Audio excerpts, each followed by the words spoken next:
Assalamualaikum warahmatullahi wabarakatuh. Perkenalkan rekan-rekan, nama saya Yoga Prida Mulyadi. Saya mahasiswa Universitas Surya Kencana di Fakultas Hukum semester 5 Nonrek. Di sini saya akan meresume buku memiliki judul Otonomi Daerah dan Desentralisasi, suatu analisis peraturan daerah Kabupaten Cianjur. Buku ini dibuat oleh nama-nama yang ada di sini.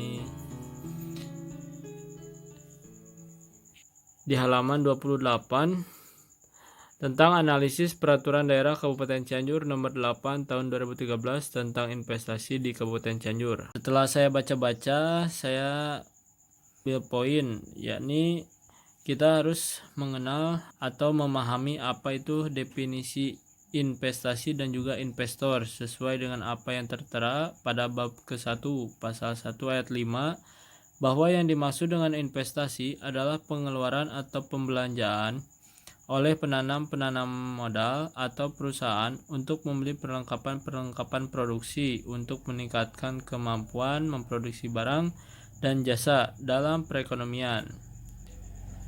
Menurut pasal 1 ayat 6, yang dimaksud dengan investor adalah orang perorangan atau badan hukum baik domestik maupun non-domestik yang melakukan suatu investasi di Kabupaten Cianjur. Dalam konsideran menyatakan bahwa sesuai dengan amanat ketetapan Majelis Permusyawaratan Rakyat Republik Indonesia nomor 16 MPR 1998 tentang politik ekonomi dalam rangka demokrasi ekonomi, kebijakan penanaman modal selayaknya selalu mendasari ekonomi kerakyatan yang selalu melibatkan pengembangan bagi usaha mikro, kecil, menengah, dan koperasi.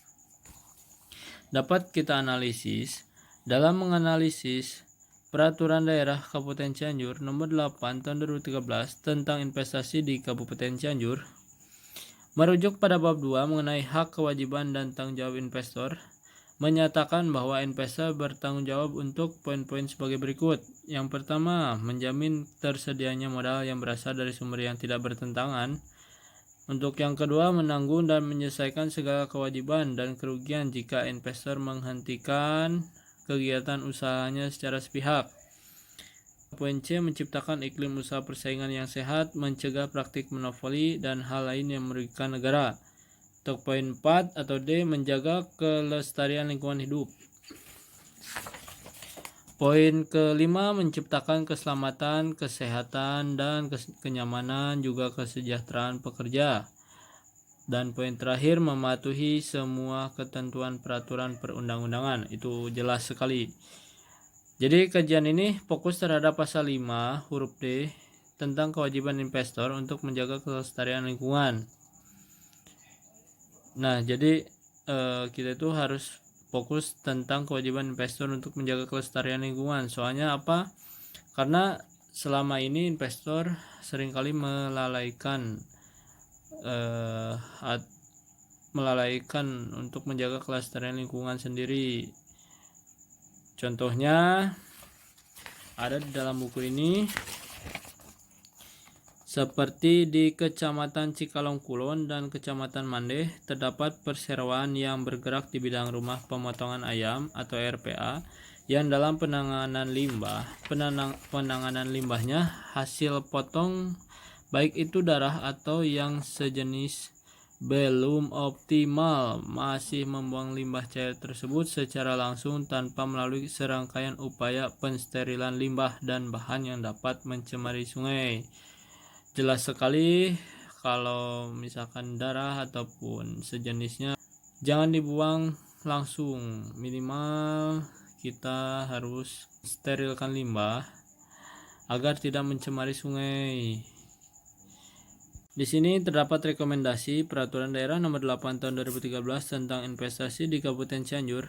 Tentu patut diapresiasi sebab perda tersebut menjadi landasan hukum, sehingga legalitas diharapkan para investor yang hendak berinvestasi di Kabupaten Cianjur berasa aman, nyaman, dan terlindungi tanpa merasa terancam atau ketakutan mengenai usahanya di kemudian hari. Namun ada hal-hal yang harus diperhatikan.